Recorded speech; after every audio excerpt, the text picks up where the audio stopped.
Сәлем достар, бүгін сіздермен ең дәмді самса, қазан самсасы деп үйренеміз.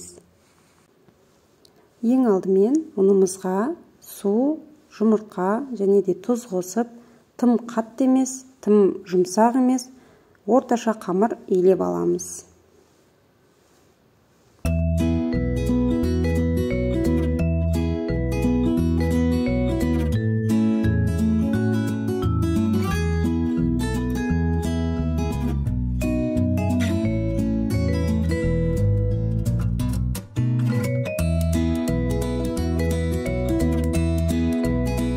Дайын болған қамырымызды 5-10 минутқа бетін жауып тындырып қоямыз. Енді салмасын дайындаймыз. Ол үшін бізге пияз және де ет қажет болады. Оған бұрыш, тұз, паприка және де зира қосып, жақсылап араластырып аламыз. Салмасына құйрық май қоссаңыздар да болады, және де картошка қоссаңыздар да болады. Өз қалауларыңыз бойынша жасауға болады.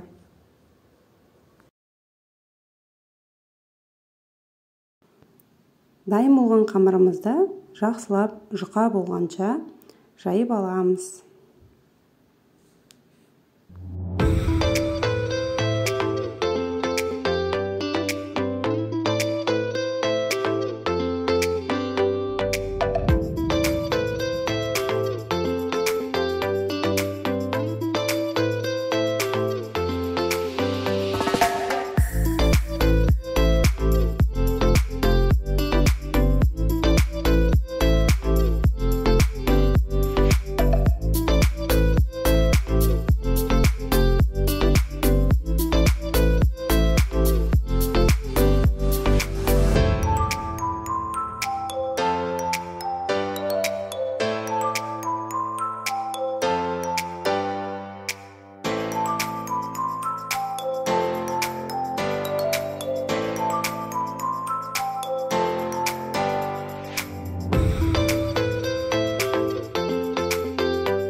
Міне бізде осындай жұқалықтағы қамыр шығу қажет.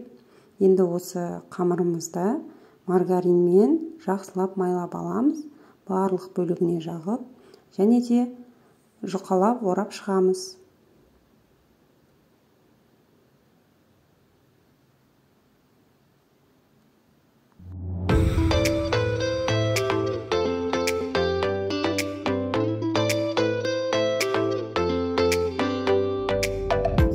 Осы дайын болған қамырымызды кемінде 2-3 сағатқа холодильникке қойып қоямыз.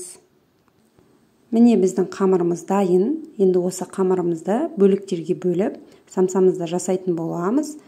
Қамырымызды ұнға аунатып, жақсылап, тым жұқа емес, пеште пісетін самсадан қалыңырақ етіп жайып шығамыз.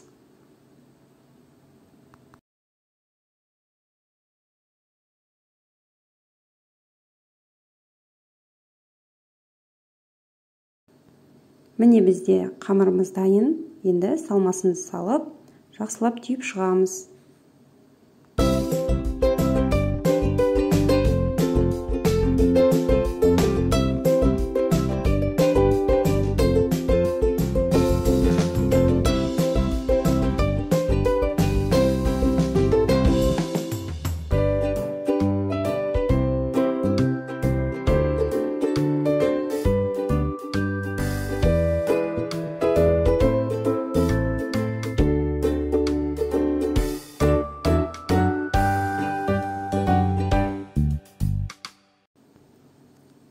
Міне біздің самсаларымыз дайын. Енді осы самсаларымыздың бетіне жұмыртқаның сарысын қолданамыз. Және де бетіне күнжіт сеуіп, қызып тұрған, яғни отта қызып тұрған қазанға жабыстыратын боламыз. Егер қазанның астын қыздырмасаңыздар, ол самсамыз қазанға жабыспайды. Сондықтан қазанымыз қызып тұруы қажет. Самсамызды қазанға жабыстыру үшін жұмыртқаның ағына батырып аламыз самсамызды, және де қазанның дәл ортасына жабыстыратын боламыз. Тым жоғары немесе тым төмен жабыстыруға болмайды, және де видеода көрсетілгендей үстін қаттырақ басыңқырап жабыстырыңыздар. Және де қазанның астындағы от орташа от болу қажет. Тым қатты, тым жай болмауы қажет. Міне бізде самсаларымыз дайын. Енді қазанымыздың бетін жауып, әр 10 минут сайын бетін ашып, буын шығарып тұрамыз. Және де солай 40 минуттай пісіріп аламыз. Самсамыздың бетін бұдан да қаттырақ қызарту үшін қазанымызды төңкеріп, орта отта 5 минуттай пісіріп аламыз.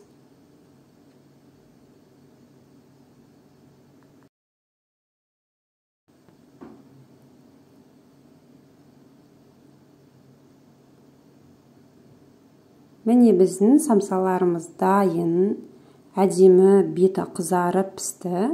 Енді оны ала беруге болады.